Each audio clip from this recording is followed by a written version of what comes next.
반갑습니다. 우리 옆뒤적으로 한 번 더 인사하겠습니다. 당신은 존귀한 사람입니다. 당신은 존귀한 사람입니다. 네, 당신은 존귀한 사람입니다. 오늘 하나님께서 우리에게 주신 말씀은 이사야 60장 1절부터 9절까지의 말씀입니다.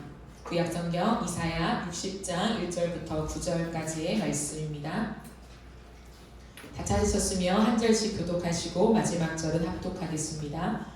일어나라 빛을 발하라. 이는 내 빛이 이르렀고 여호와의 영광이 내 위에 임하였음이니라. 보라, 어둠이 땅을 덮을 것이며 캄캄함이 만민의 다리를 모아 오직 여호와께서 내 위에 임하실 것이며 그의 영광이 내 위에 나타나리니 나라들은 내 빛으로 왕들은 비치는 내 광명으로 나오리라. 내 눈을 들어 사람을 보라. 이가 더우며 내게 오느니라. 내 아들들은 먼 곳에서 오겠고 내 딸들은 남겨올 것이라. 그때 내가 보고 기쁜 빛을 내며 내 마음이 놀라고 또 화창하리니 이는 바다의 부가 내게로 돌아오며 이방 나라들의 재물이 내게로 오니라. 허다한 나타 미디안과 여호와의 영원한 나타가 내 가운데 가득할 것이며 스바 사람들은 다 금과 유람을 가지고 와서 여호와의 찬송을 전할 것이며 게달의 양무리는 다 내게로 모일 것이요 느바요스의 순양은 내게 공급되고 내 제단에 올라 기꺼이 받음이 되리니 내가 내 영광의 집을 영화롭게 하리라. 저구름같이 이르기들이 그 문을 열어라. 같이 일어나는 자들이 누구냐. 함께 읽겠습니다. 곧 섬들이 나를 앙망하고 다시스의 그들이 먼저 이르되 먼 곳에서 내 자손과 그들의 은금을 아울러 싣고 와서 내 하나님 여호와의 이름에 드리려 하며 이스라엘의 거룩한 이에게 드리려 하는 자들이라. 이는 내가 너를 영화롭게 하였음이니라. 아멘. 오늘은 시리즈 설교를 이어가면서 너는 빛이라 라고 하는 제목으로 하나님 말씀을 증거하겠습니다. 여러분 선망하는 대상이 있으십니까? 선망하는 대상이요. 선망하다라고 하는 것은 부러워하는 사람이에요. 나도 그렇게 되기를 원하는 마음을 갖게 하는 사람. 저 사람을 보면 나도 저렇게 살고 싶어 부럽게 되는 그런 대상이죠. 그 선망의 대상이 있으십니까? 빛이 날 때 우리는 그 빛의 아름다움에 흠뻑 빠지게 되죠. 그래서 우리의 눈을 뗄 수 없게 만듭니다. 너무나 좋아 보여서 반짝반짝 빛나는 그 무언가에 내 눈을, 시선을 고정할 수밖에 없는 것. 우리의 마음에는 무언가에 대한 누군가를 향한 선망이 있을 수 있습니다. 네, 여러분은 누군가에게 선망의 대상이 되고 있으십니까? 내가 다른 사람이나 무언가를 향해서 선망하는 것 말고 다른 사람이 여러분을 선망의 대상으로 삼고 있는가에 대한 질문이지요. 성도의 삶에는 세상 사람들이 궁금해하는 매력이 있어야 합니다. 세상에서는 찾아볼 수 없는 또 다른 차원의 매력이 있어야 해요. 세상이 주는 많은 기쁜 것들이 있죠. 그러나 그 기준에서가 아니라 세상에서 찾아볼 수 없는 또 다른 기준에서 저 사람은 참 매력이 있다 라고 하는 마음과 궁금증을 일으키는 그러한 사람이 성도라고 하는 거죠. 세상 사람들이 여러분을 부러워하고 있습니까? 아니면 내가 세상 사람들을 부러워하고 있습니까? 세상 사람들이 우리의 전도를 받고 있는가? 아니면 우리가 세상 사람들에게 전도를 당하고 있는가? 날마다 세상이 말하는 이것 좋아, 이거 한번 해봐, 저것도 가져야지, 이거 한번 가져봐 라고 하는 그 전도를 당하며 설득을 당하는 삶인가? 아니면 내 안에 있는 것들을 세상 사람들한테 전도하고 선전하는 삶인가에 대한 질문입니다. 우리는 오늘 곰곰이 우리의 삶을 돌아보면서 이 질문에 대한 대답을 하길 원합니다. 한 가지 뭐였죠? 선망. 나는 누구를 선망하는가? 또 사람들은 나를 선망하고 있는가에 대한 부분이고 나는 전도를 당하고 있는가? 전도를 하고 있는가에 대한 질문입니다. 세상 사람들이 단순히 우리를 광신도로 취급하며 여기는 것이 아니라 우리가 사는 방식, 우리가 살아가는 방식을 궁금해하는 그런 삶을 살아야 한다라고 하는 거죠.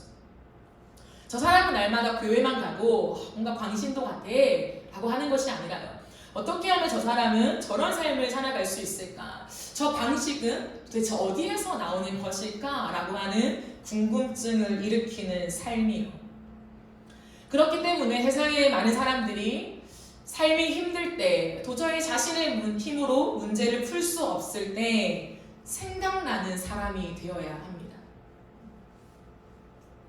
교회 안에서 그리스도인으로 살아가는 사람이든 아니면 하나님을 알지 못하고 살아가는 많은 사람들이건 간에 그들의 삶의 문제와 어려움과 다른 정황 속에서 생각나는 사람, 그래서 찾아오게 만드는 사람, 내가 그 사람에게 연락을 해보고 싶다, 그 사람에게 이 문제를 좀 말해보고 싶다, 고민을 털어놓고 싶다, 그리고 기도를 부탁하고 싶다라고 하는 것이요. 교회를 다니지 않아도 저 사람에게는 뭔가 기도를 부탁하고 싶어 라고 하는 그러한 삶을 우리는 살아야 한다라고 하는 거예요. 오늘 본문에서 이사야 선지자는 이렇게 선포하고 있습니다. 1절 말씀이에요. 일어나라, 빛을 발하라. 이는 내 빛이 이르렀고 여호와의 영광이 내 위에 임하였음이니라 라고 합니다. 이사야 선지자는 땅에 엎드려 있는 예루살렘에게 일어나서 빛을 발하라 라고 선포합니다. 여기서 일어나라 라고 하는 것은 단순히 앉은 자리에서 일어나라, 몸을 일으켜라 라고 하는 의미보다도 깨어나라 라고 하는 의미가 더욱 적절합니다. 깨어나라. 너가 누구인지를 깨닫고 깨어나라. 영적인 잠에서 깨어나라. 어떻게 살아야 할지를 알고 깨어나라 라고 하는 그런 의미의 말씀입니다. 너가 일어나서 머리 위에 떠오른 여호와의 영광에 그 구원의 빛을 발하라 라고 합니다. 우리가 수련회 갔을 때 조금 웃긴 일이 있었죠. 모닥불을 피워놓고 있는데 그 불이 갑자기 성찬 형제 머리 위로 떡하니 올라와 있었습니다. 근데 오늘 말씀이 그런 뉘앙스예요. 하나님 해같이 하나님의 빛이 우리 머리 위에 떠올랐다라고 하는 그 말씀입니다. 여호와의 영광이 너의 머리 위에 강렬하게 비치고 있으니 그 빛을 반사하라 라고 하는 하나님의 말씀을 선지자는 대언하고 있습니다. 구원의 빛, 영광이라고 하죠. 여호와의 영광. 빛과 여호와의 영광은 같은 말입니다. 근데 이 여호와의 영광은 신약에 와서는 예수 그리스도의 빛으로 설명하죠. 예수님이 우리의 빛이 되심을 설명하고 있습니다. 요한복음 8장 12절에 보면요, 예수님께서 자신을 소개해요. 내가 누구인가 라고 소개하실 때 나는 세상의 빛이다 라고 합니다. 그러므로 나를 따르는 자는 어둠에 다니지 않는다, 어둠을 따르지 않는다 라고 말씀하고 있습니다. 왜냐하면 생명의 빛을 얻은 자이기 때문이다 라고 주님이 설명하죠. 그들을 비추는 빛은 예수 그리스도의 빛입니다. 예수 그리스도를 따를 때 우리는 어둠에 다니지 않습니다. 2절을 다시 한번 본문으로 보시면요. 보라, 어둠이 땅을 덮을 것이며 캄캄함이 만민을 가리려니와 오직 여호와께서 내 위에 임하실 것이며 그의 영광이 내 위에 나타나리니 라고 말씀하죠. 이 어둠, 세상을 어둠에 쌓인 세상이라고 비유적으로 설명하는데요. 이것은 어떠한 특별한 정황을 얘기하는 것이 아니에요. 어둠과 같은 어떠한 전쟁을 겪었거나 아픈 역사를 겪었거나 그것을 특정하여 말씀하고 있는 것이 아니라 전반적인 세상의 상태를 의미하고 있습니다. 전반적인 세상의 상태가 어둠이라고 하는 거죠. 그러므로 어둠에 다니지 않는다는 것은 세상을 따라다니지 않음을 의미합니다.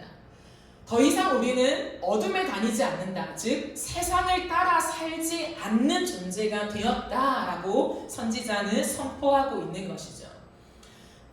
어둠을 따르지 않고 세상을 따르지 않는 삶, 그것을 조금 더 긍정적으로 말하면 무엇일까요? 성령과 말씀을 따라 사는 복된 삶을 의미한다라고 하는 거죠.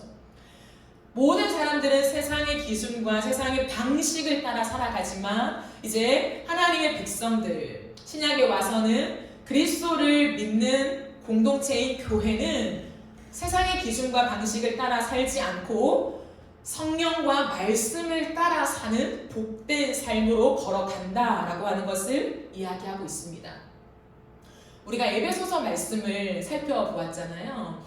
오늘 한번 성경책으로 한번 더 확인해 보실까요? 에베소서 5장 8절부터 14절까지의 말씀을 우리가 함께 찾아서 읽어보면 좋을 것 같습니다. 에베소서 5장 8절에서 14절까지의 말씀이요. 우리 이 말씀을 함께 읽어보실까요? 너희가 전에는 어둠이더니 이제는 주 안에서 빛이라. 빛의 자녀들처럼 행하라. 빛의 열매는 모든 착함과 의로움과 진실함에 있느니라. 주를 기쁘시게 할 것이 무엇인가 시험하여 보라. 너희는 열매 없는 어둠의 일에 참여하지 말고 도리어 책망하라. 그들이 은밀히 행하는 것들을 말하기도 부끄러운 것들이라. 그러나 책망을 받는 모든 것은 빛으로 말미암아 드러나나니 드러나는 것마다 빛이니라. 그러므로 이르기를 잠자는 자여 깨어서 죽은 자들 가운데서 일어나라. 그리스도께서 너에게 비추이시리라 하셨느니라. 아멘. 우리가 살펴본 대로 에베소서는 사도 바울이 쓴 서신으로 4장부터 6장까지는 그리스도를 믿는 사람들, 주의 몸된 교회가 어떻게 살아야 하는가에 대한 것들을 말씀하고 있습니다. 5장에서 사도 바울은 우리가 전에는 어둠이었다. 그러나 예수 그리스도를 믿음으로 말미암아 주 안에서 빛이 되었다라고 선언하고 있습니다. 이사야 선지자는 예루살렘이라고 표현했죠. 구약의 많은 백성들을 예루살렘으로 대표하며 설명하고 있습니다. 그러나 이것은 오늘날 그리스도를 따르는 공동체, 교회를 의미하고 있다는 것을 여러분이 기억하시길 바랍니다. 교회는 우리의 삶을 비추는 예수 그리스도의 빛을 온 세상에 반사하는 자들이다 라고 하는 정체성을 결코 잊어버리면 안 된다라고 하는 거죠. 그러므로 하나님께서는 하나님의 백성인 우리들에게 새 이름을 주셨습니다. 그 이름이 무엇인가요? 빛입니다. 너는 빛이라. 너는 세상의 빛이라 라고 하는 새 이름을 우리에게 주셨습니다. 예, 진짜 빛은 우리가 아니죠. 진짜 빛은 예수님입니다. 광명체는 예수님 한 분밖에 없다라고 하는 거죠. 그러나 예수님을 믿을 때 예수님께서 우리 안에 임하셔서 함께 살아가신다고 말씀하셨어요. 예수님 분리되어서 어느 곳에 계신 것이 아니라 예수를 믿는 우리 마음 안에 함께 동행하신다, 연합하여 살아가신다 라고 말씀하셨습니다. 그러므로 우리를 빛이라고 하는 거죠. 광명체인 그 빛 자체인 예수님께서 우리 안에 계심으로 우리를 비추실 때 너도 빛이야. 그러므로 너는 이제 내 빛을 가지고 세상을 향해 비추라 라고 주님 말씀하고 계시다라고 하는 거죠. 그러므로 하나님은 오늘도 우리를 기대하십니다. 우리가 지난주에도 하나님이 우리를 얼마나 기대하시는가에 대해서 나누었죠. 하나님은 오늘도 우리를 기대하시는데 무엇을 기대하시냐면 칠흑같이 어둠을 걸어가는 이 세상 속에 여호와의 빛을 반사하기를 기대하고 계신다라고 하는 거죠. 어둠을 밝히는 자, 우리가 가는 곳마다 어둠이 밝혀지는 그러한 삶을 주님은 기대하신다라고 하는 거예요. 우리가 읽은 에베소서 말씀 속에 빛의 열매라고 합니다. 열매. 우리가 말씀 속에 계속해서 확인하고 있는 것은 열매는 자연스러운 거죠. 열매는 내가 끙끙거리면서 매장하되 해서 맺어지는 것이 아니라 내 뿌리가 견고하면 자연스럽게 맺어지는 것이 열매라는 거예요. 내 정체성이 확고하다면 하나님이 정말 나를 당신의 자녀 삼으시고 너는 빛이다 라고 말씀하신 그 정체성이 새롭게 우리가 확인되고 세팅되었다면 당연한 것이 뭐냐면 빛의 열매가 삶 속에서 드러날 수밖에 없다라고 하는 거예요. 우리가 모여서 신앙의 활동을 하는 교회 안뿐만 아니라 교회를 나아가서 세상의 한복판을 살아가는 우리의 일상 속에서 성령과 말씀을 따라가는 삶을 통하여서 이 모든 열매가 드러날 수밖에 없다라고 하는 거예요. 그러므로 10절 말씀에서 주를 기쁘시게 할 것이 무엇인가 시험하여 보라라고 하죠. 이것은 테스트가 아닙니다. 하나님 뭘 기뻐하시는가 테스트하라는 것이 아니라 분별하라고 하는 거예요. 그러므로 빛의 자녀들아 너희는 이제 하나님을 아는 자가 되었으니 하나님이 기뻐하시는 일이 무엇인지 분별하는 자가 되었다라고 하는 거예요. 왜냐하면 우리에게 말씀을 주셨으니, 그리고 우리에게 성령을 주셨으니. 예수 그리스도를 믿는 빛된 자녀들은요, 하나님이 무엇을 기뻐하시고 무엇을 싫어하시는지에 대한 감각을 갖게 되는 거예요. 그래서 분별이 되어지는 거죠. 그것이 약할 때는 말씀을 끝없이 읽으면서 하나님이 기뻐하시는 것이 무엇인지를 분별해 나가는 것이 마땅한 그리스도인의 자세요, 빛된 자녀의 삶이다라고 하는 것을 가르치고 있습니다. 그러므로 분별해야 합니다. 세상에서 말하는 기준이 다 옳다라고 우리는 수용하는 것이 아니라 과연 그러한가? 과연 하나님은 무엇이라 말씀하시는가? 세상이 옳다라고 여기고 공의라고 여기고 맞다라고 여기는 것에 대해서 하나님은 과연 무엇이라고 말씀하시는가에 대한 분별의 작업이 반드시 거쳐져야 한다라고 하는 거예요. 왜냐하면 세상이 말하는 것을 수용해서 우리가 따라가며 생존해 가는 것이 아니라 그리스도인은 빛인데 우리가 세상에서 빛을 내면서 우리가 가진 기준이 옳다라고 하는 하나님의 방법들을 선전하면서 세상을 다스려 가는 것이 우리의 정체성임을 주님 말씀하고 있기 때문이에요. 이해하시죠? 세상이 너무 거대한 건 맞습니다. 정치, 경제, 사회, 문화 모든 것이요 너무나 거대하여서 세상이 끝없이 우리에게 소개합니다. 우리에게 안내를 합니다. 우리에게 지침서를 주지요. 이렇게 살아야 합니다. 이것이 옳습니다. 이것이 기준입니다. 이것이 법입니다. 그것을 무시하는 건 아니지만 그리스도인들은 이제 어떤 사람이냐면 우리가 빛이 되어서 하나님께서 지침해 주신 것들, 이게 지침서다, 이게 표본이다, 이렇게 살아야 한다 라고 하는 것을 가지고 거대해 보이지만 세상 속으로 들어와서 계속해서 그 빛을 발산하며 조금씩 하나님의 방식으로 세상을 다스려 가는 것이 이제 우리의 본본이다 라고 하는 거예요. 그게 빛입니다. 그러므로 특징이 나타날 수밖에 없는 것을 주님이 말씀하고 있는 거죠. 어둠의 일에 참여할 수 없다라고 얘기해요. 여러분, 당연한 원리입니다. 왜냐하면 우리가 정말 빛이라면요, 여러분, 어둠과 싸울 필요가 없는 거예요. 칠흑 같은 어둠이 있습니다. 그런데 등 하나만 켜면 어둠은 물러가죠. 어둠과 싸워가지고 쟁탈전을 해서 우리가 빛임을 증명하는 것이 아니라 빛은 그 자체가 능력이 된다는 거예요. 그러므로 세상에 나아가서 우리가 어둠의 일과 어떻게 싸우지가 아니라 내가 빛이 되면 어둠이 떠나가는 거예요. 어둠을 사랑했던 내 마음이 사라진다는 거예요. 그것이 빛의 모습입니다. 어둠의 일에 참여하지 말라라고 하는 것은 끼어들지 말라라고 하는 거예요. 여러분, 세상에 많은 어둠의 일들이 있지요. 그 어둠의 일에 너희가 끼어들지 마라, 동참하지 마라 라고 하는 것을 주님 말씀하십니다. 그리고 조금 더 적극적으로 말씀합니다. 그것을 책망하라 라고 말씀하죠. 그것을 미워하며 책망하라 라고 주님 말씀하고 있다라고 하는 거예요. 예, 그래요. 우리는 세상에 나아가서 세상이 말하는 많은 방법들이 과연 주님이 기뻐하시는 것인가에 대한 분별이 먼저 필요하고 그 분별 속에 그것이 어둠의 일이다, 하나님 기뻐하지 않는 일이다 라고 하는 것을 확인했다면 이제 그 일에서 벗어나야 한다는 거예요. 더 이상 그 일에 동참해서는 안 된다고 하는 거예요.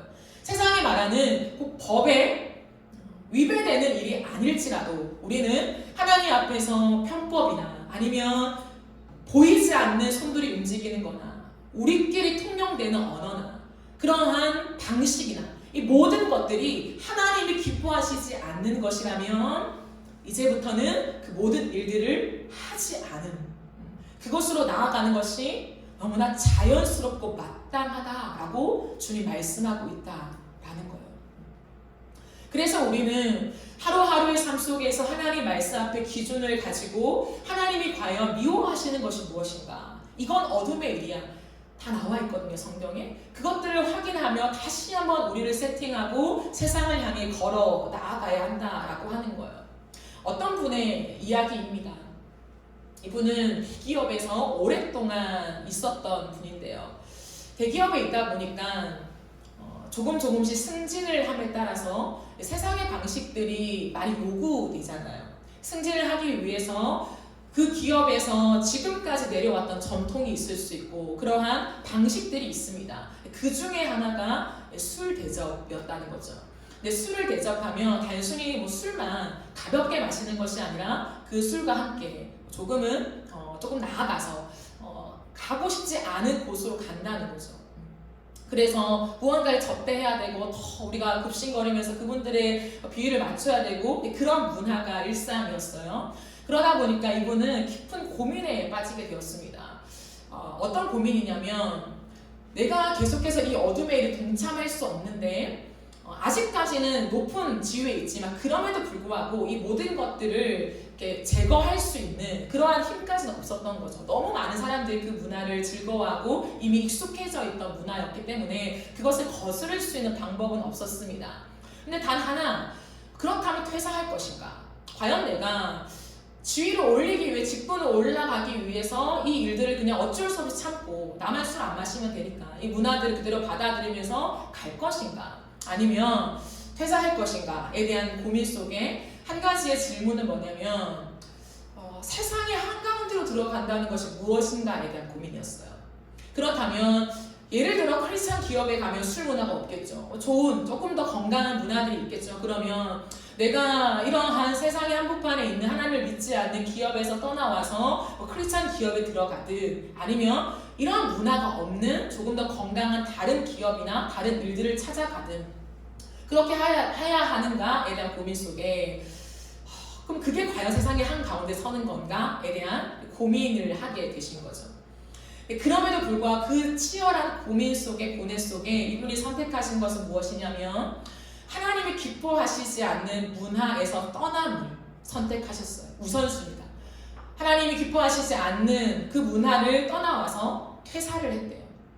퇴사를 했는데 하나님께서 기도하는 중에 감동을 주셨고 또한 자신은 원래 열심히 하시는 분이에요. 모든 일에 열심히 하시니까 그 정도 올라갔겠죠. 하나님 앞에서 성실하게 살아가시며 능력을 많이 갖추신 분입니다. 그러니까 다른 기업에서 연락이 와서 당신이 우리 회사로 오십시오. 그리고 당신이 원하는 대로 모든 것들을 세팅하십시오. 라고 했다는 거예요.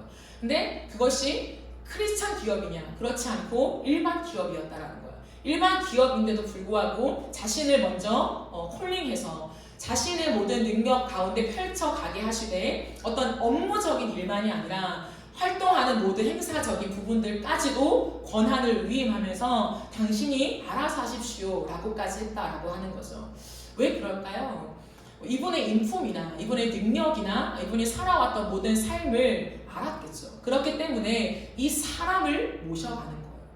저는 이것이 물론 모두에게 적용되어질 거라고 생각하진 않습니다. 하지만 우리가 본받아야 할 모습임은 분명한 것 같아요. 그리스도인이기 때문에 우리는 세상 속에서 더 열심히 하나님의 능력을 우리가 간구하면서 우리의 역량들을 개발시켜 가는 것은 마땅하다고 생각해요. 그런데 그 속에서 과연 나의 역량을 개발하고 나의 능력치를 올려서 세상의 많은 문화를 수용하면서까지 내 위치만 올릴 것인가? 그것은 아니라고 하는 거죠. 정말 열심히 내 능력을 가지고 개발하고 더 많은 사람들에게 영향력을 가질 수 있는 위치로 우리는 끌어올려야 하지만 우리의 절대적인 기준은 뭐냐면 하나님이 기뻐하시는 일이 무엇인가에 대한 분별이라고 하는 거예요. 그 분별 앞에 그것을 우리가 타협하는 것이 아니라 정확하게 하나님 기뻐하시지 않는 것들에 대한 분별과 액션이 실행이 있어야 한다라고 하는 거예요.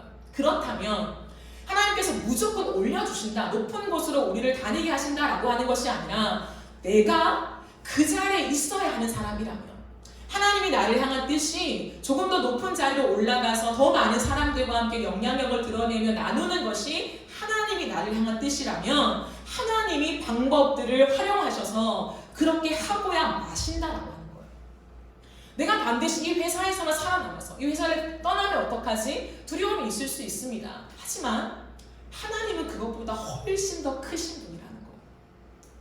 훨씬 더 크셔서 믿지 않는 사람들의 마음을 감동하시면서까지도 나의 지위를 올릴 수 있는 분이라고 하는 거예요. 그게 성경의 이야기입니다. 이스라엘 백성들이 어떻게 바벨론, 그 페르시아 땅에서 포로에서 귀환될 수 있었을까요?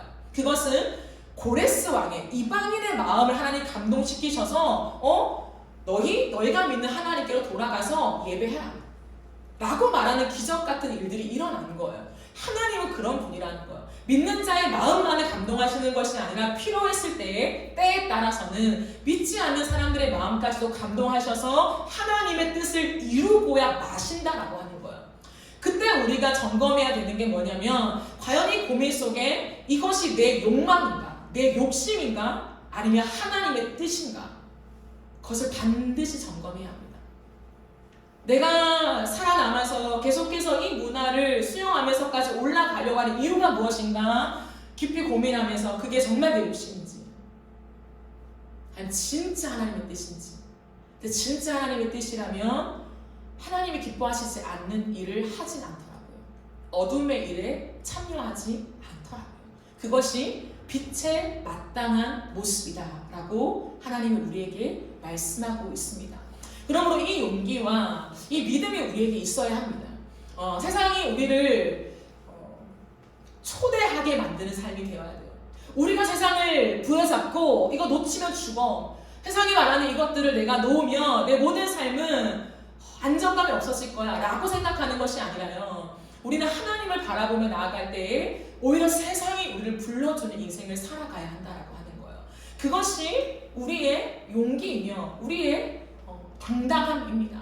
하나님은 하나님의 자녀들이 이 당당함을 가지고 너희가 비침을 기억하라, 그리고 빛을 반사하라 라고 말씀하고 있다는 거예요. 주도하는 삶을 살아가십시오. 끌려가는 삶이 아니라 주도하는 삶. 하나님 앞에서 내 삶을 주님의 말씀대로 나는 주도해 나간다. 회사에서 끌려가는 인생이 아니라 회사의 모든 상황들을 주도하는 인생. 여러분, 그것은요 존재예요. 존재. 그 사람입니다. 그 일을 대체할 수 있는 사람이 또 있어요. 근데 그 사람을 대체할 수 있는 사람이 없는 거예요. 그런 사람이 돼야 돼요. 이 일 다른 유능한 사람 불러서 하면 되지. 여러분, 요즘에 능력 있는 사람 너무 많아요. 기본값이 높아요. 근데요, 사람은 고유하잖아요. 그런데 이 일을 똑같이 비슷하게 할 수 있는 사람은 많지. 돈 많이 주면 되고 좋은 혜택을 주면 돼요. 그런데 저 사람을 대체할 수 있는 사람은 없어. 우리 기업에 저 사람이 필요해 라고 말하는 그 사람이 되기 위해서 우리는 목표하고 우리의 삶을 만들어 가야 돼요. 근데 그 사람은 어떻게 될까요? 예수 그리스도를 닮아갈 때 돼요. 왜냐하면 세상에서는 없는 모습이거든요. 세상에서는 없는 캐릭터예요. 그렇기 때문에 세상은 미워할 것 같지만 오히려 그것을 환영하는 사람이 반드시 있습니다. 하나님의 선한 양심 속에서. 성경은 그것을 말하고 있습니다. 그리고 빛이라고 하는 것은 하나님밖에 없다라고 하는 분명한 인식이 있어야 돼요. 세상은 어둠이다. 그리고 이 어둠을 비추는 유일한 빛은 하나님밖에 없다. 그리스도밖에 없다라고 하는 분명한 선언이 우리 안에 있어야 합니다, 여러분.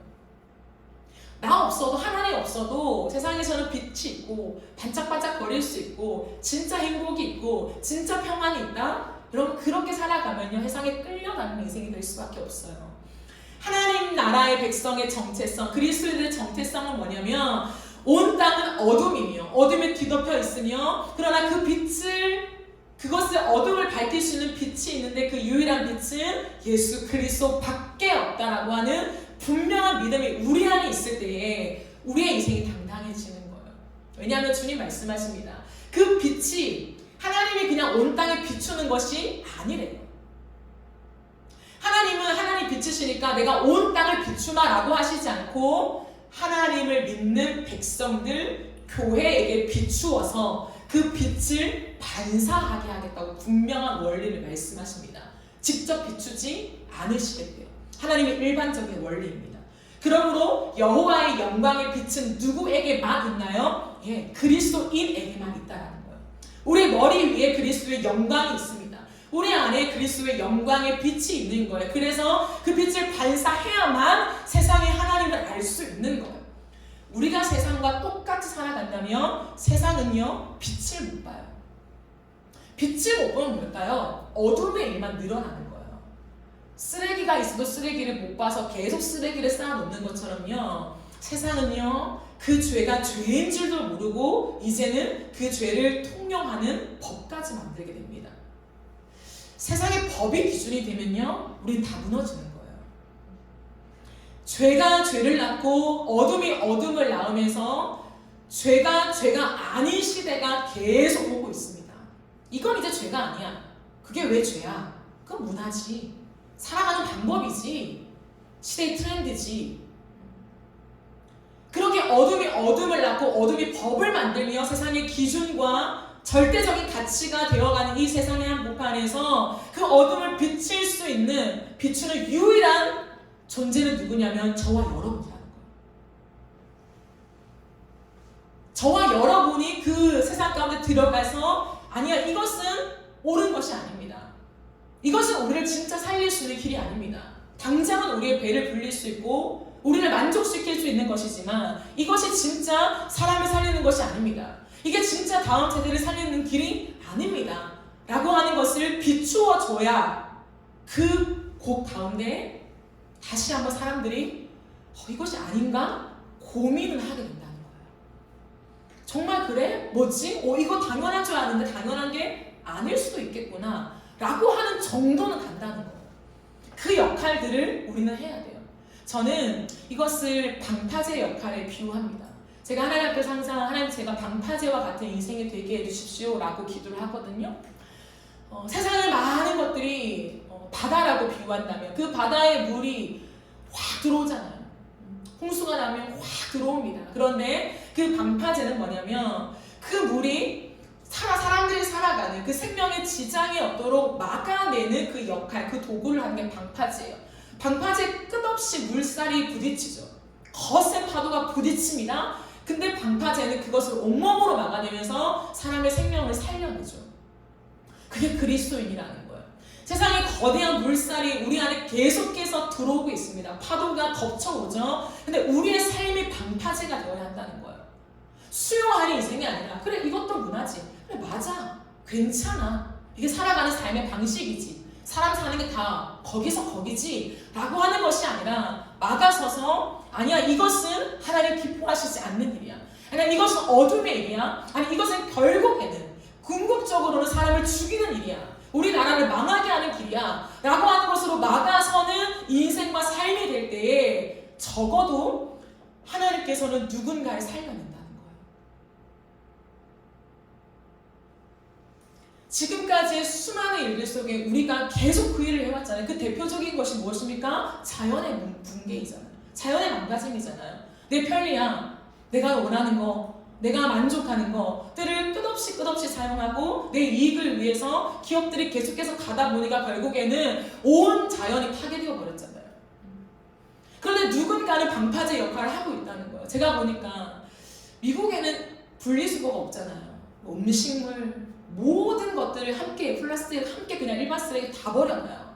정말 깜짝 놀라요. 어떻게 이렇게 분리수거를 안 하지? 그런데 그게 문화죠. 그냥 그들의 사상이에요. 누군가는 그 뉴욕 거리를 돌아다니면서 마스크를 쓰고 모든 일반 쓰레기를 다 뒤져요. 여기에 지금 음식물이 있습니다. 여기에 플라스틱이 있습니다. 이러면 안 됩니다. 누군가는 삶을 들여가지고 그 일을 하더라고요. 여러분 계란으로 바위치기죠. 그 한 여성이 그거 한다고 해서 누가 그것을 주목하겠습니까? 순간이에요. 네? 자연이 망가지겠네. 어떡하지? 그러나 또 우리는 우리의 편리함을 추구하며 나아가는 거예요. 하지만 그 어떤 사람들은 계속해서 그 방파제 역할들을 하면서 작아 보여도 계란으로 바위치기 같아 보여도 내가 오늘 조금 달라지는 생활의 패턴 속에서 온 세계를 바꿀 수 없을 것 같아도 포기하지 않고 누군가는 방파제 역할을 감당할 때에 하나님은 세상을 살려내신다는 거예요. 그게 하나님의 방법입니다. 약한 자가 강국을 이루겠다. 약한 자를 통해서 내가 내 일을 하겠다라고 하는 것이 하나님의 방법이라고 하는 거예요. 누가 세상 속에서 이 방파제 역할을 감당하며 빛을 계속해서 비추는 등대의 역할들을 할 것인가? 주님은 우리에게 도전하고 있다는 거. 너의 삶이어야 한다. 너여야 한다. 왜? 우리 예수님을 믿으니까. 빛이라고 믿으니까. 새 이름을 부여받은 자의 마땅한 삶으로 나아가기를 주님 기대하고 계시다는 거죠. 그럴 때 하나님의 은혜가 있습니다. 빛을 보고 반드시 사람들은 빛으로 나아오게 되어 있다는 거예요. 빛으로 나아온다라고 주님 말씀하십니다. 3절을 보실까요? 나라들은 내 빛으로 왕들은 비치는 내 광명으로 나아오리라 라고 분명하게 말씀하고 있습니다. 빛을 보고 온다라고 하는 거죠. 그런데요, 4절을 보십시오. 내 눈을 들어 사방을 보라. 하나님 확인시켜 주는 거예요. 정말 너가 빛을 비추면 이 빛을 보고 사람들이 너에게로 몰려올 것이다. 그런데 눈을 들어 사방을 보라. 진짜 무리가 다 모여 너에게 나아온다. 내 아들들은 먼 곳에서 오겠고 내 딸들은 안기어 올 것이다 라고 주님이 분명하게 말씀하고 있습니다. 여러분, 그동안 이스라엘은 어떠한 사상을 가지고 있었냐면 우리는 열방의 밥이다 라고 하는 사상을 갖고 있었어요. 우리 열방의 밥이야. 왜냐하면 걸핏하면 침략을 당했거든요. 약소국가인 이스라엘은 걸핏하면 침략을 당하고 여차하면 속국으로 전락했습니다. 항상 포로의 모습들, 약한 자의 모습들이었어요. 그러나 하나님 말씀하시는 게 뭐냐면 이제는 상황이 달라졌다는 거예요. 이제는 아니다. 하나님의 빛이 그들 위에 비침을 통하여서 온 세상이 너희를 선망의 대상으로 삼는다 말씀하세요. 이것이 교회입니다. 항상 우리의 삶은 약한 것 같고 세상에 내놓을 것이 없는 비천한 모습 같고 세상이 더 커 보이고 화려해 보이지만 주님은 아니라는 거예요. 아니라. 내 딸들아, 내 아들아, 아니다. 너는 내 아들이고 너는 내 딸이다. 내 빛이다. 그러므로 온 세상 사람들이 너희를 선망의 대상으로 삼을 것이다 라고 주님 말씀하고 있다라고 하는 거예요. 그래서 열방이 그들 사이에 흩어져 있던 이스라엘 자손들과 함께 돌아오게 된다라고 합니다. 하나님께로 돌아오게 된다는 거예요. 하나님이 함께 하시면요, 어떠한 환경 속에서도 이러한 삶을 살 수 있습니다. 어떠한 상황 속에서도 이 삶을 살아냅니다. 왜? 우리의 정체성이기 때문에요. 우리의 손에 가진 어떤 무기 때문이 아니라 나라는 사람이 빛이기 때문에 이것은 당연한 원리라고 하는 거예요. 사람들은 내 손에 든 어떤 것을 보면서 선망하는 것이 아니라 우와, 저 사람 높은 지위에 올랐네. 와, 저 사람 돈이 많네. 와, 저 사람은 사람들한테 인정받네. 그 방법은요, 세상에 깔렸어요. 세상의 성공의 비결은 깔렸습니다. 끊임없이 서점에 가면 쏟아내어 오는 신간 도서가 무엇이냐면 자기 개발과 성공이에요. 성공한 사람들의 이야기입니다. 성공한 사람의 그 기준이 뭡니까? 돈이죠, 명예죠, 부죠, 잘 되는 것입니다. 그것은요, 우리가 하지 않아도 세상에 깔려 있는 거예요. 그렇다면 하나님은 그리스도인들이 그것 말고 그것을 선망하도록 하는 인생 말고 결국에는 예수 그리스도 그 비밀 안으로 사람들이 눈을 돌려서 과연 그분이 누구야? 과연 예수가 누군데 저렇게 살아가는 거야? 에 대한 선망의 대상이 되어지기를 기대하고 있다라고 하는 거죠. 변화할 수 있습니다. 그러므로 세속의 가치관을 내려놔야 돼요. 돈을 벌지 말라는 것도 아니고 명예를 가지지 말라는 게 아니에요. 그러나 그것이 우리의 인생의 목적이 되어서는 안 된다는 거예요. 목표가 되어서는 안 된다는 거예요. 그것을 가지기 위해 달려가는 오늘 하루가 되어서는 안 된다는 거예요. 내가 그것을 가지기 위해서 오늘 하루에서 모든 시간들을 내가 투자하고 내가 그것을 얻길 원합니다 라고 하는 것은 빛의 모습이 아니라는 거예요. 우리의 목표는 뭐냐면 빛을 반사하는 것에 있어야 돼요. 그러면 필요할 때 하나님이 내 역량을 높여주시고 능력도 주시고 내가 열심히 일할 때 지혜 주셔서 하나님이 정말 깨닫게 하심에 그 지혜를 열어가심을 통하여서 우리로 고백하게 하시는 거죠. 예, 내가 공부한 거 맞아요. 내가 열심히 치열하게 전략을 짠 거 맞습니다. 내가 정말 잠을 줄이며 열심히 일한 거 맞아요. 그런데 우리의 동일한 고백은 뭐냐면 하나님이 하셨습니다. 될 수밖에 없는 거예요. 그냥 인사말이 아니라. 왜? 진짜거든요. 열심히 한 건 맞지만 하나님이 지혜 주시지 않았다면 내가 시간만 투자한다고 하나님 이런 퀄리티가 나올 수 있나요? 하나님 없습니다. 이게 마땅한 그리스도인의 자세예요. 하나님은 이렇게 변화된 삶을 살아라 라고 우리를 말씀하시죠. 그럴 때에 여러분 많은 보화를 가지고 옵니다. 많은 사람들이요 하나님께로 돌아오는데 하나님의 말씀의 복이 무엇이냐면 많은 보화를 가지고 온대요. 많은 재물을 가지고 온대요. 이것은 뭐냐면 열방의 사람들이 이제 예루살렘, 그때는 하나님을 예배하는 장소가 예루살렘밖에 없었잖아요. 그러니까 그게 중심이라고 주님 말씀하시는 거예요. 우리 오늘날까지는 예수 그리스도죠. 그 예수 그리스도께로 교회로 사람들이 이제 몰려오는데 배에 은금을 금은 보화를 가득 싣고 온다라고 하는 거예요.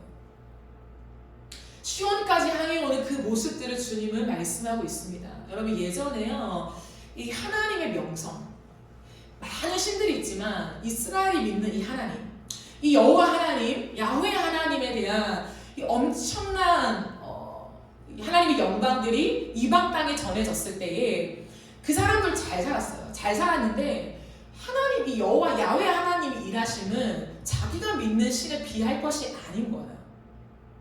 그럴 때마다 그들이 했던 건 뭐냐면 그 감탄을 가지고 은금 보화를 실어서 배에 태워서 보냈습니다.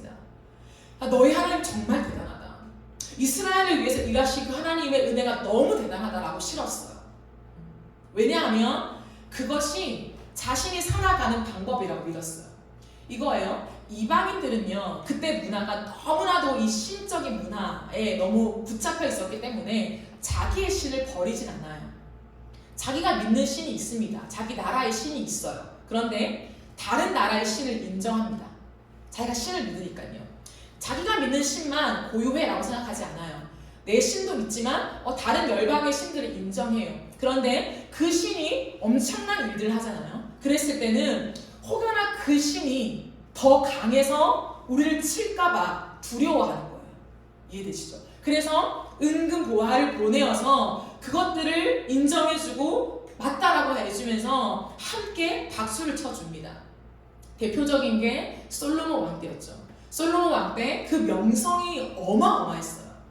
하나님께서 부어주시는 솔로몬을 향한 명성 그리고 부, 엄청난 업적, 일들이 너무나도 큰데 그게 소문이 쫙 난 거예요. 얼마나 컸던지. 그러니까 엄청나게 먼 거리에 있는 스바, 그 스바 여왕이 모든 재물을 동원하여서 오죠. 와서 그 거리를 마다하고 와서 솔로몬 왕의 하나님께서 베푸신 그 은혜들을 확인합니다. 이런 일들이요.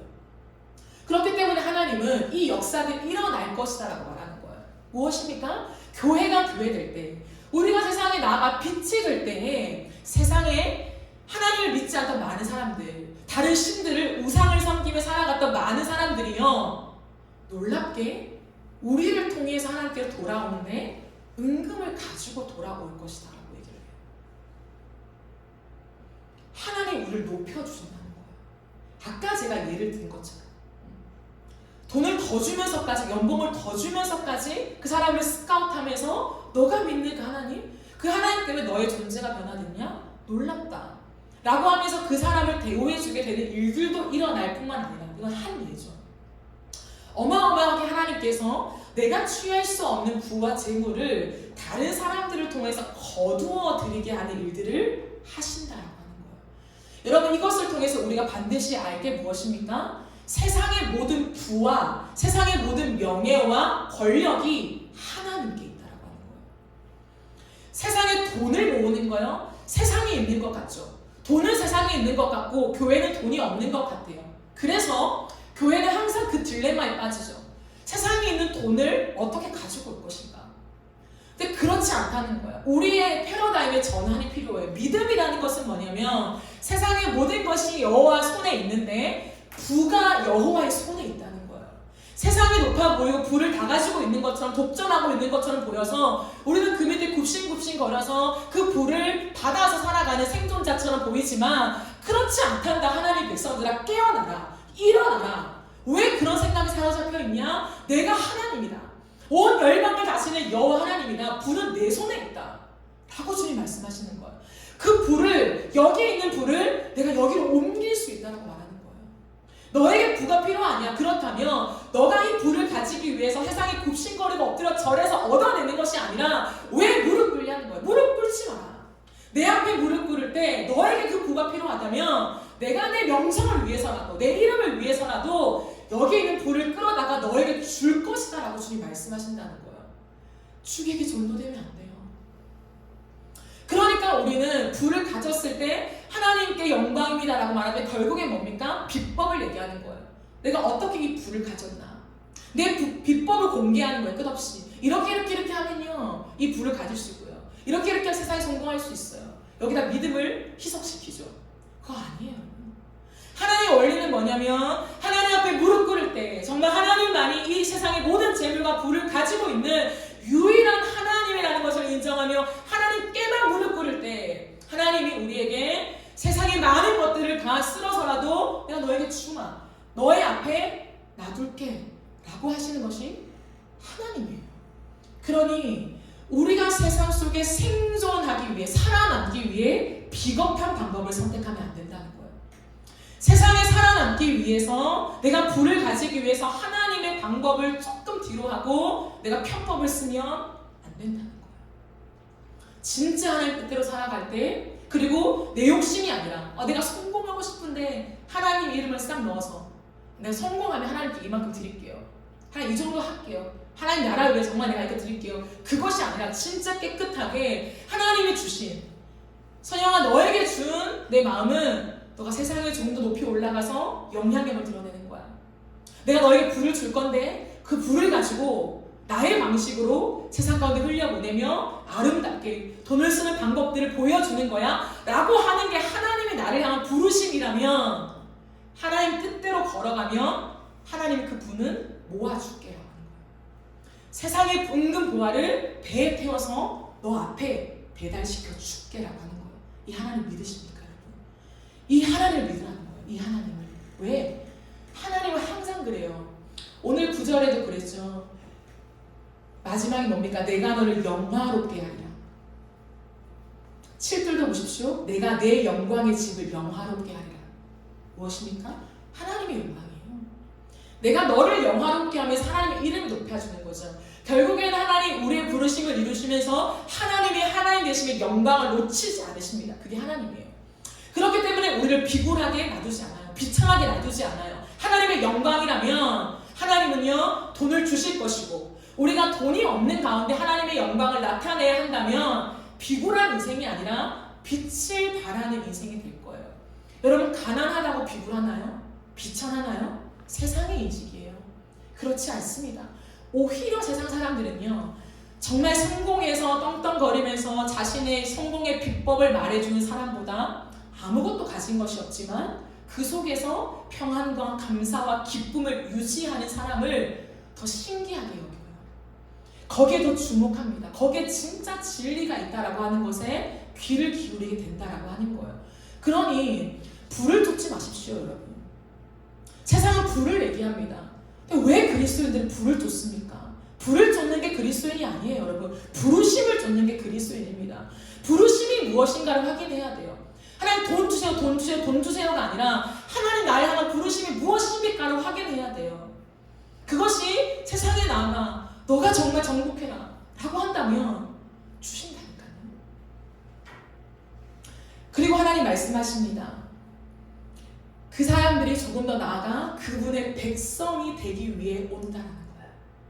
단순히 내 신보다 더 높은 신이 있는 것 같아. 그래서 이번에는 그 신이 명성이 높았어. 내 삶을 위해서 인정하며 내 것들을 주는 정도가 아니라 이제는 너의 빛을 통하여서 그 사람들이 내 백성이 되기 위해서 나에게 나아오게 된다는 거예요. 전도된다는 거죠. 하나님을 하나님으로 인정하게 되는 역사까지 하나님이 일으키겠다고 하는 것을 주님 말씀하십니다. 9절을 마지막으로 한 번 더 보실까요? 곧 섬들이 나를 앙망하고 다시스의 배들이 먼저 이르되 먼 곳에서 내 자손과 그들의 은금을 아울러 싣고 와서 내 하나님 여호와의 이름에 드리려 하며 이스라엘의 거룩한 이에게 드리려 하는 자들이라. 이는 내가 너를 영화롭게 하였습니다 라고 얘기를 합니다. 많은 사람들, 이방인들이 오면서 여기저기 유대인들 가운데 있었던 수많은 민족들이 주님께로 돌아오면서 주님 앞에 엎드려 예배하게 된다라고 하는 거죠. 그러므로 우리는 하나님 앞에서 기억해야 될 게 있습니다. 우리는 빛이죠. 하나님이 너는 빛이다라고 말씀하십니다. 빛인데요. 그 빛은 어떠한 빛이냐면 단순히 내 옆 사람만 비추는 빛이 아니에요. 내 가정만 비추고 내 앞골목만 비추고 내가 있는 직장만 비추는 빛이 아니라는 거예요. 이 빛은 뭐냐면 열방을 비추는 빛이라는 거예요. 여러분, 이것은 나의 선택이 아니에요. 나는 그냥 한국에서 사역하고 싶고 나는 열방을 향한 관심이 없습니다. 여러분, 그런 선택의 차원이 아닙니다. 이것은 부르심의 차원이고 우리의 정체성의 차원이에요. 예수 그리스도를 믿고 빛이 된 정체성을 가진 자들이라면 우리의 빛은 우리 코앞만이 아니라 내 직장만이 아니라 한국만이 아니라 온 열방을 향해 비추어야만 한다라고 주님 말씀하십니다. 열방의 빛이에요. 여러분은 열방의 빛입니다. 그래서 하나님의 일들을 열방 가운데 선전해야 돼요. 끝없이 우리는 풀타임으로 선교사로 가지 못하더라도 우리의 일상에서 끝없이 선교를 고민하고 시즌이 되었을 때 하나님이 우리에게 주신 기회가 왔을 때 단기 선교를 떠나는 것은 마땅한 거예요. 그건 당연한 것입니다. 가서 내 존재를 비추는 거예요. 내 얼굴을 보여주는 거예요. 내 존재 가운데 하나님이 계시다는 것을 세상 반대편에 또 누군가에게 보여주면서 주님을 선전하는 것은 당연한 빛의 원리입니다. 그러므로 여러분에게 제가 늘 권면하죠. 선교비를 조금씩 모아두세요. 1,000원도 괜찮아요. 10,000원도 괜찮아요. 한 달에 내가 10,000원씩 저축하겠다. 그것도 괜찮아요. 여러분의 재정 속에 얼마든 꼭 선교비로 놔두면서 물론 그것이 목돈으로 정말 감동이 와서 또 선교사한테 파송할 때 보내드리고 너무 귀하죠. 정말 너무 귀해요. 그런데 소망을 또 가져야 될 게 뭐냐면 여러분이 선교주로 갈 수 있도록. 그건 또 다른 차원이거든요. 내가 물질과 기도와 마음을 함께 보내는 것과 내가 직접 가서 그들에게 내 얼굴을 보여주고 내 손을 잡아주며 예수 그리스도의 복음을 내 입으로 전하는 것은 다른 차원이에요. 그런데요, 아무리 큰 교회라도요, 저는 교회가 여러분들의 선교비를 다 지원해 주는 것은 저는 그렇게 건강하게 보이진 않아요. 내가 내 삶에서 재정을 어느 정도 구비해서 여러분이 여러분의 티켓비라도 어느 한 부분이라도 감당하며 가는 것이 저는 더 건강한 거라고 생각해요.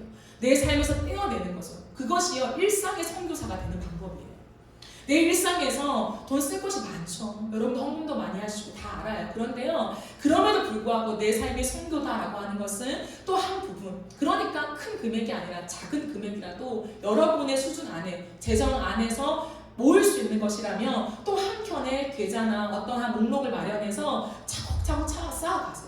교회 헌금 내는 거 말고, 선교비를 내는 거 말고도 1,000원씩, 10,000원씩 쌓아가서 그게 어느 순간 모였을 때 그것으로 티켓값도 가져가고, 전혀 없었을 때는 또 교회가 당연히 지원을 해줘야죠. 또 같이 우리가 서로 부담을 해야죠. 그러나 여러분만의 내 티켓비, 하나님 언젠가 날 또 선교주로 부르셨을 때에 내가 이 돈으로 내 티켓비는 한다 라고 하는 것들을 모아놓고 가는 것들이요, 우리의 삶을 많이 정비하게 만들어요.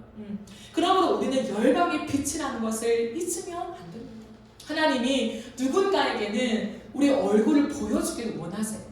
그럼 그 원리를 잊으면 안 돼요. 정말 풀타임으로 몇십 년 동안 사역하시는 분들이 선교지에서 선교를 충실하게 감당하시죠. 그분들이 메인이 맞아요. 그러나요, 그분들만 하는 것이 아니라 그 사역 속에 하나님은 때론 누군가에게 우리의 얼굴을 보여주기 원하십니다. 우리가 탄자니아에서 우리 얼굴을 잊어버렸을까요? 기억하겠죠.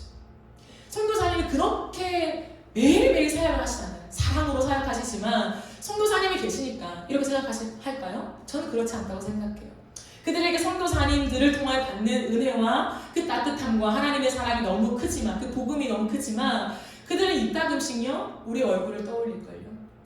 그러면서 다시 한번 하나님의 사랑, 그래 그때 그 사람이 그 얼굴과 표정으로 우리를 맞아줬지, 우리와 함께 이걸 했지. 그러면 하나님은 그것을 원하신다는 거예요. 그것은 인격과 인격의 만남이라는 거죠. 그것을 더 온 열방 가운데 하나님께서 가게 하심을 통하여서 더 많은 사람들이 주님 앞에 오되 그들의 이제 삶을 다해서 가장 귀한 것을 가지고 오면서 예수 그리스도 앞에 무릎 꿇고 예배하도록 하나님이 우리를 사용하신다라고 하는 거예요. 그게 빛이에요. 마무리하면서 사랑하는 여러분, 우리는 빛입니다.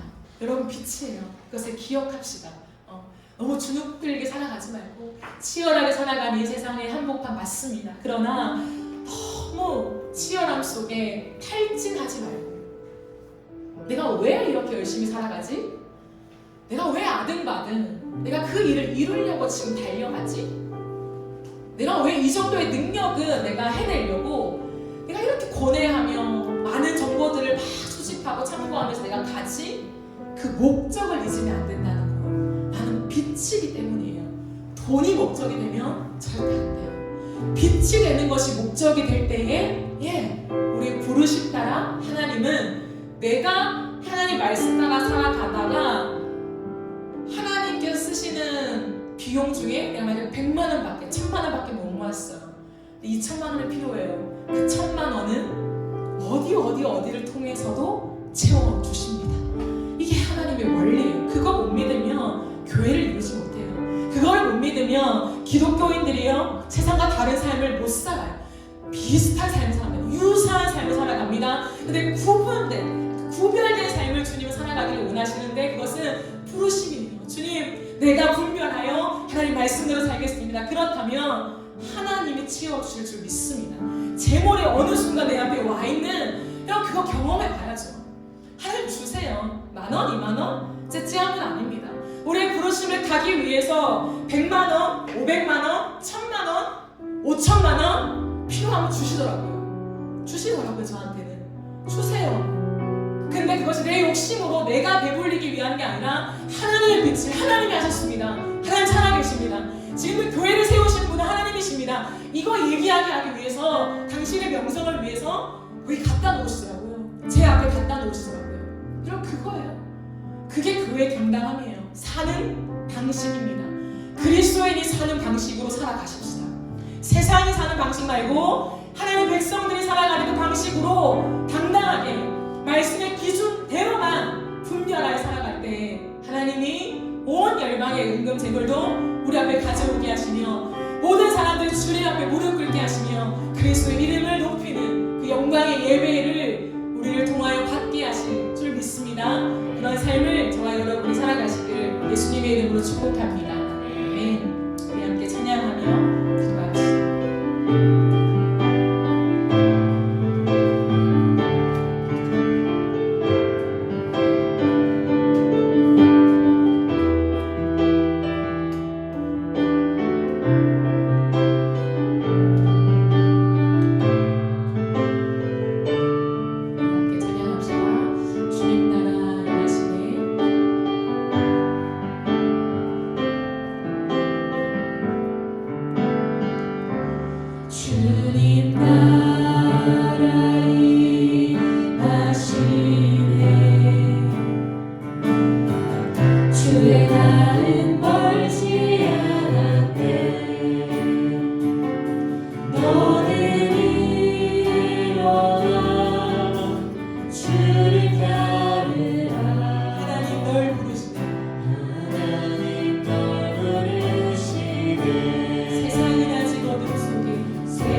일어나 주 위에 서라 강한 용사야.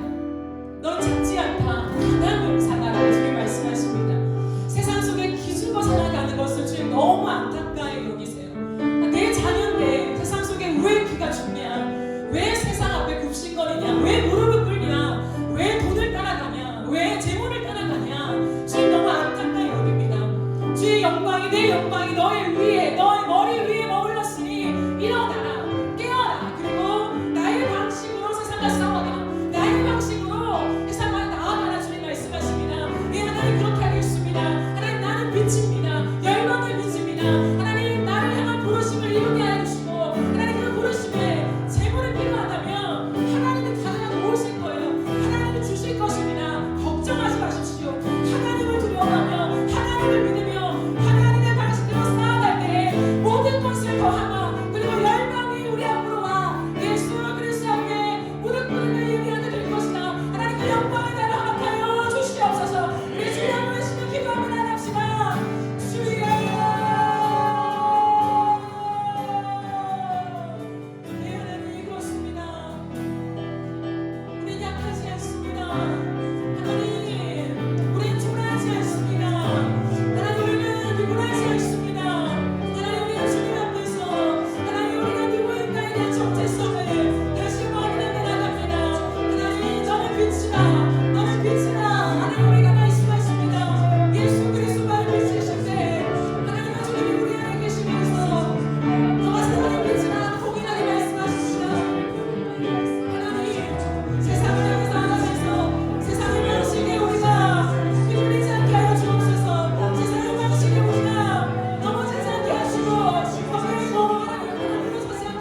영광에 동참하는 것입니다. 하나님의 동참시키시는 영광을 누리는 것밖에 없습니다.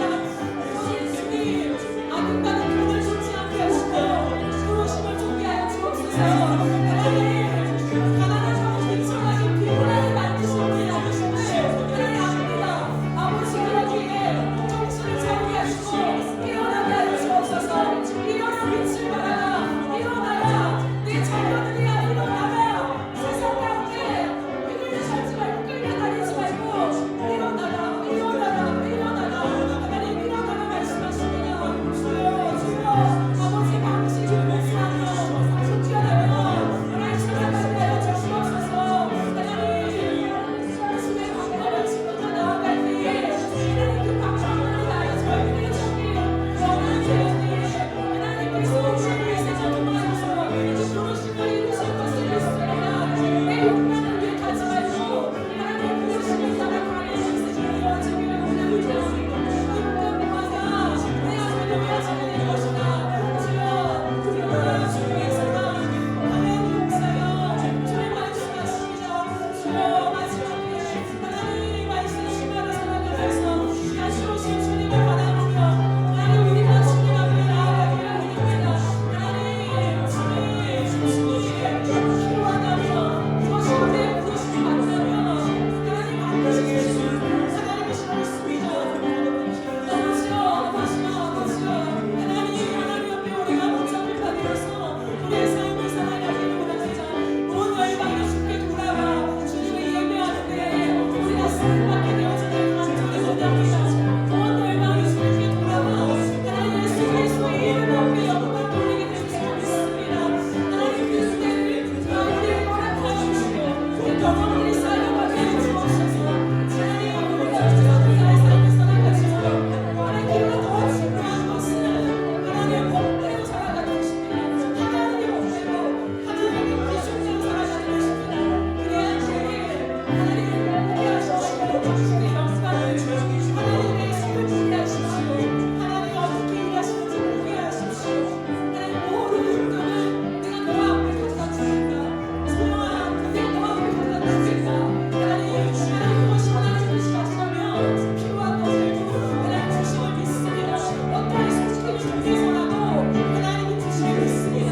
이것이 하나님 나라의 원리가 이 땅에서 누려가는 하나님 나라의 원리가 하나님 제가 이것을 끊임없이 경험하며 하나님 나아가게 하여 주시옵소서. 하나님만 바라보고 나아갑니다. 주님 은혜를 더하여 주시옵소서. 주님 우리 마지막으로 한 가지만 더 기도하실 때에 여러분 제가 설교하면서 처음 드린 질문을 기억하십니까? 여러분 선망의 대상이요? 세상이 여러분을 부러워합니까? 여러분이 세상을 부러워합니까? 세상이 여러분에게 전도합니까? 여러분이 세상을 전도합니까? 세상에게 전도당하는 삶을 살면 안 돼요. 세상이 좋다 맞다 이 길이다 라고 하는 것에 전도당하는 삶을 너무 부끄럽게 여겨야 합니다.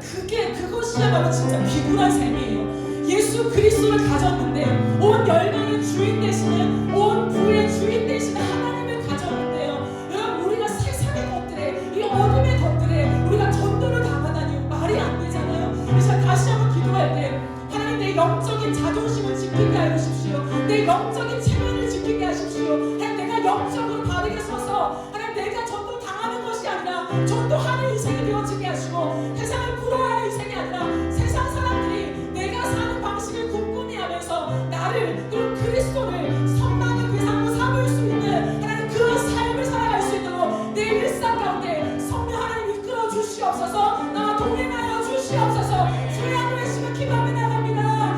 주여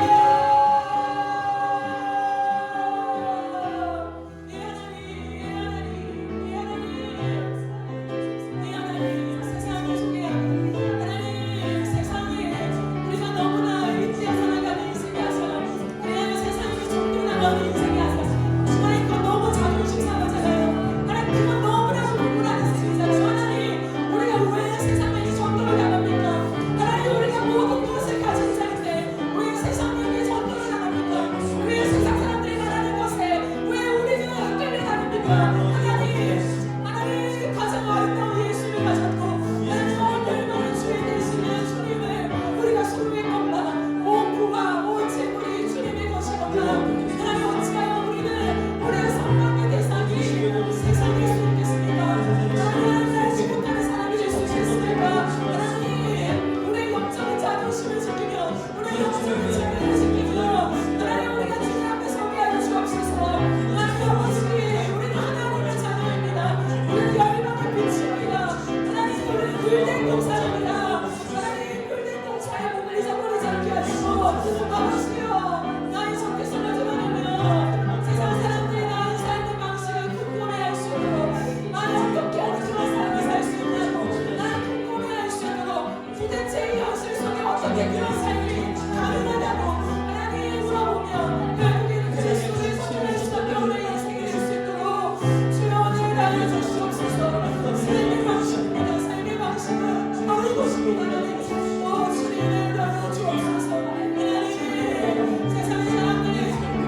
하나님 자녀로 삼아주셔서 감사합니다.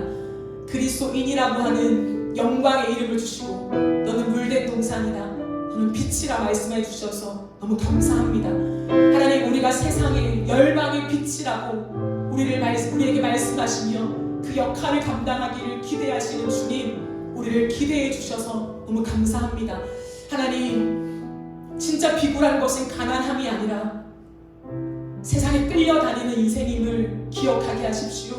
모든 것을 가졌고 예수의 핏값을 가졌고 하나님의 놀라운 사랑을 가졌고 천국을 가졌는데, 하나님 나라를 이미 가졌는데 세상에 굴복하는 것이, 무릎 꿇는 것이, 돈을 쫓아 살아가는 것이 얼마나 자존심 구겨지는 일인지, 얼마나 체면이 없는 일인지 우리가 진정으로 깨달아 알게 하여 주시고, 아버지 그 삶을 더 이상 살지 아니하도록 우리를 이끌어 주시옵소서. 깨어나라고 하셨습니다. 깨어나라, 일어나, 그 빛을 발하라.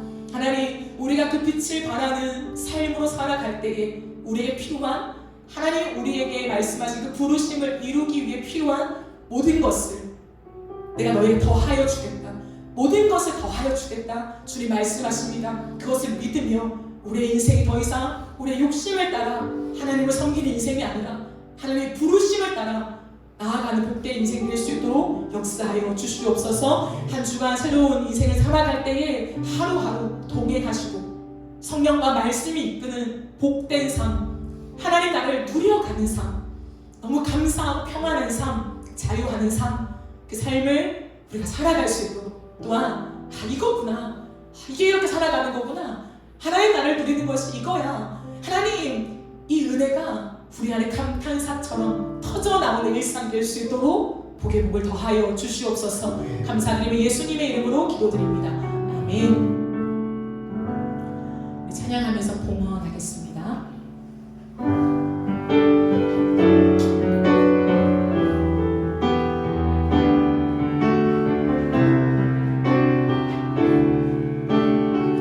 다 일어나서 찬양하겠습니다.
예배하게 하심에 감사합니다. 주일에 교회된 이름으로 우리가 함께 모여 예배함이 얼마나 기쁜지요. 그 기쁨과 감격과 감사가 충분한 우리의 삶이 되어지게 하여 주옵소서. 하나님의 시간 우리가 주님께 예배하러 오면서 우리의 마음과 정성과 신앙의 고백을 담아서 귀한 헌금을 주님께 드렸습니다. 이 모든 예물을 하나님 귀하게 받아주시고 우리의 마음의 중심과 우리가 함께 드린 기도 제목까지 하나님 받아주시고 하나님 가장 선한 뜻대로 응답하여 주시옵소서. 하나님 이 땅을 살아가면서 돈이 필요합니다. 그러나 그 돈을 가지신 분이 하나님이심을 기억할 때에 아버지 우리의 모든 공급을 하나님 하여 주시고 필요한 것들을 채워주시며 우리의 앞일을 걱정하지 않도록 하루하루 하나님 우리를 먹이시고 채우시는 하나님이 어떤 분이신가, 어떻게 주님을 경험하는 것인가 우리의 삶 속에 많이 경험할 수 있도록 주여 은혜 베풀어 주시옵소서. 이 예물에 쓰이는 것마다 주의 나라와 영광이 드러나게 하여 주시고 예수 그리스도의 빛이 드러날 수 있도록 주님 함께하여 주옵소서. 감사드리며 예수님의 이름으로 축복하며 기도합니다. 아멘.